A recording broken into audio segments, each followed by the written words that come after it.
disebut oleh Ustaz Abu Bakar, Ustaz Zaitun, bahwa golongan Islam itu punya luka dengan kelompok ini. Situ. Berapa ulama dibantai, kan gitu kan? Tapi kalau itu alasannya, Ustaz, bukan hanya PKI pernah membantai Indonesia, Belanda juga pernah membantai Indonesia. Westerling itu di rumah saya di Sulawesi Selatan sana, korban 40.000 jiwa.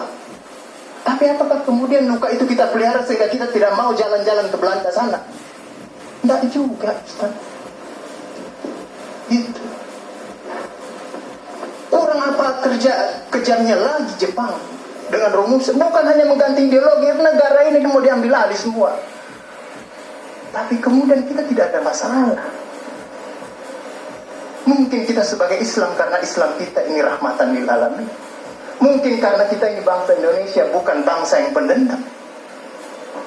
Atau bisa jadi mungkin ketika kita diperhadapkan dengan persoalan ini, kita tidak merasa diperlakukan tidak adil dalam peradaban global, sehingga bangsa-bangsa yang pernah menindas kita, itu kita tidak ada masalah. Nah, kita bisa bersahabat, berpegangan tangan lagi.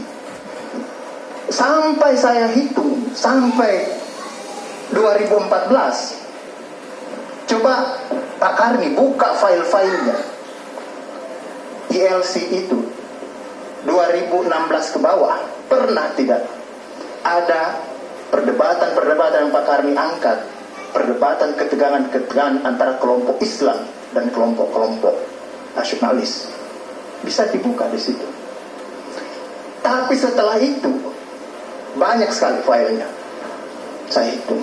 Jadi apa yang kita bicarakan malam ini adalah bagian dari pasal yang sering dibicarakan oleh ILC sejak 5 tahun terakhir ini. Ketegangan-ketegangan antara kelompok Islam dan kelompok nasionalis. Istilah ini ada dalam sejarah konstitusi, tadi disebutkan oleh Pak Fadlison dalam Piagam Jakarta. Dan ketegangan itu terjadi. Tadi disebutkan Ustadz Zaitun. Ada yang golongan Islam sebenarnya udah kering ini barang. Tapi kita luka ini sama-sama. Tadinya saya berpikir golongan Islam ini pecah-pecah juga.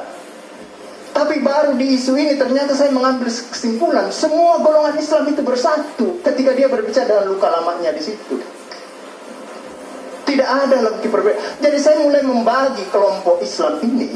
Ada kelompok Islam yang nyata-nyata dia menentang mengoposisi pemerintah. Ada yang kelompok Islam yang tidak nyata-nyata menentang, tapi juga akan siap menjadi oposisi. Ada juga kelompok Islam yang seolah-olah tidur bersama pemerintah, tapi sambil membisikkan ke telinganya pemerintah, kalau kamu mencederai Islam, saya jewer kupingmu di situ. Ada juga begitu. Karena mereka ketika kelompok agama kemudian mulai disingkirkan, maka dia kemudian semuanya bersatu. Kalau saya ditanya, perlu tidak dimasukkan itu TAP MPRS itu dalam HIP? Jangan, nggak usah dimasukkan. Karena kalau dimasukkan, akan masuk juga nanti itu saudara-saudara kita itu HTI, Khilafah dan lain sebagainya. Akan dimasukkan juga di situ. Kalau saya ditanya, nggak usah dimasukkan. Tapi lebih baik lagi kalau tidak usah dilanjutkan. Ya, dilanjutkan RUHP ini. Nah, disinilah kemudian baru berapa minggu lalu, dalam 5 tahun terakhir ini, kelompok-kelompok Islam seolah menjadi terasing di negerinya sendiri. Itu yang dia rasakan. Berapa ulama yang berjuang mendirikan republik ini. Indonesia 80% penduduknya umat Islam. Tidak pernah meminta 80% hasil sumber daya alam yang dikuasai negara untuk umat Islam. Gak ada yang dia minta. Ada gak dia minta? 80% umat Islam penduduk Indonesia tidak pernah meminta 80% APBN untuk umat Islam. Gak ada yang dia minta.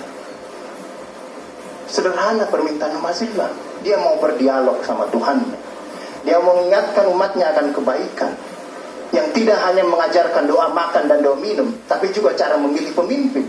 Kan begitu kira-kira.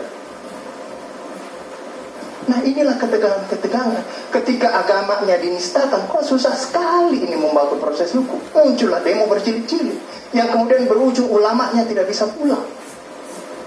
Belum lagi penghujung, kemudian ada agama yang diperhadapkan sebagai musuh besar Pancasila. Nah, ini menarik menurut saya. Saya ini Islam, tapi bukan pengetahuan Islamnya seperti Ustadz Ali